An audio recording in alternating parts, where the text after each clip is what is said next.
This channel does not promote any violent, harmful, or illegal activities. All content provided by this channel is meant for an educational purpose only. Sidhu Kanu মূর্তি ভাঙার প্রতিবাদে বীরভূমের নানুরে আদিবাসীদের বিক্ষোভ ছবি দেখাবো আপনাদেরকে।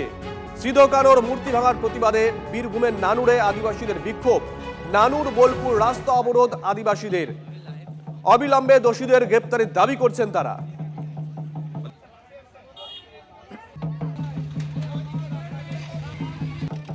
একটু দাঁড়িয়ে যান, আমিও লাইভ দেবো।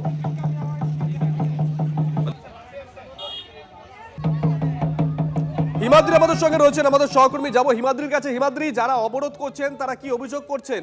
অভিযোগটা কাদের দিকে? দেখো, একেবারেই তারা বলছেন কেউ বা কারা, নির্দিষ্ট কারোর দিকে অভিযোগ নয়, কিন্তু তারা বলছেন কেউ বা কারা রাতের অন্ধকারে এই কাজ করেছে। সিধু কানুর যে মূর্তি রয়েছে সেই মূর্তি ভাঙা হয়েছে মোহনপুর গ্রামের কাছে, সেই জন্যই কিন্তু রাস্তা অবরোধ করে রয়েছে তারা। বোলপুর থেকে নানুর যাওয়ার যে রাস্তা রয়েছে সেই রাস্তা কিন্তু তারা বেশ কিছুক্ষণ ধরে অবরোধ করে রেখেছে। ঘটনাস্থলে ইতিমধ্যেই পুলিশ সেখানে গিয়ে পৌঁছেছে। আদিবাসীরা তাদের বিভিন্ন যে সমস্ত তাদের তীর ধনুক অন্যান্য যে সমস্ত তাদের সরঞ্জাম রয়েছে এই সমস্ত কিছু নিয়ে তারা রাস্তায় নেমেছে এবং তারা দাবি করছে যে অবিলম্বে যে বা যারা হোক তাদেরকে দৃষ্টান্তমূলক শাস্তি দিতে হবে, গ্রেপ্তার করতে হবে এবং কাদেরকে গ্রেপ্তার করা হলো তাদেরকে জানাতে হবে। তারপর তারা রাস্তা অবরোধ তুলে নেবে, এমনটা তারা দাবি করছেন।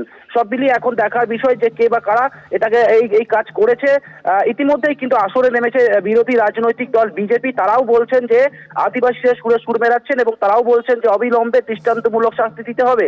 কারণ সিধু কানুকে আদিবাসীরা ভগবানের মতো মনে করে, আর তাদের মূর্তি ভাঙা মানে তাদের সমাজের ওপর একটা আঘাত হানা, এমনটাই কিন্তু তারা মনে করছে। ধন্যবাদ।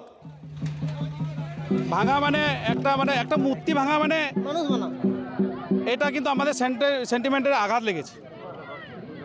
যতক্ষণ না আমাদের দাবি মানা হবে ততক্ষণ আমরা রাস্তা অবরোধ ছাড়বো না। দাবি মানে আমাদের ছেলেগুলো কত কষ্ট করে বিকাতে করে চাঁদা করে করেছে, কত কষ্ট করে ঘরে কাজ করে না, সারাদিন না খেয়ে না দিয়ে করেছে, আর এখন ভেঙে দিয়েছে।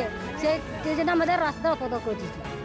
অতএব এই কাজকে আমি চরমভাবে নিন্দা করছি, ধিক্কার জানাচ্ছি এবং প্রশাসনকে বলবো অবিলম্বে 24 ঘন্টার মধ্যে এই দুষ্কৃতীদের চিহ্নিতকরণ করে গ্রেপ্তার করুক, আর জীবনে যেন এই রকম কাজ না হয় এই দাবি আমি রাখছি।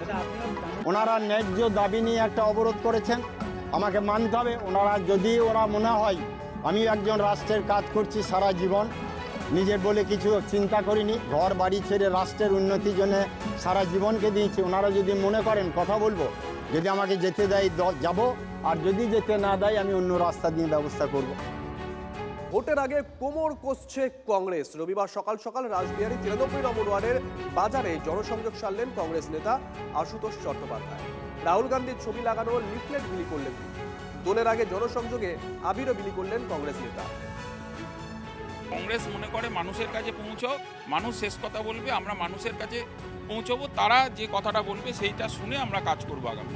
আমাদের কর্মসূচি আজকে দোলযাত্রার শুভেচ্ছা বার্তা বিনিময় করা, এবং এই বিনিময় মানে জনসংযোগ মানে একে অপরের সঙ্গে কথা বলা, জানতে পারা যে আরও কী সমস্যা তৈরি হচ্ছে। তার কারণ এই ওয়ার্ডে বিশেষত অনেকগুলো সমস্যা রয়েছে। সরকারি স্কুলগুলোর অবস্থা খারাপ, এখানে যদি দেখেন একাধিক জায়গায় রাস্তার অবস্থা খারাপ,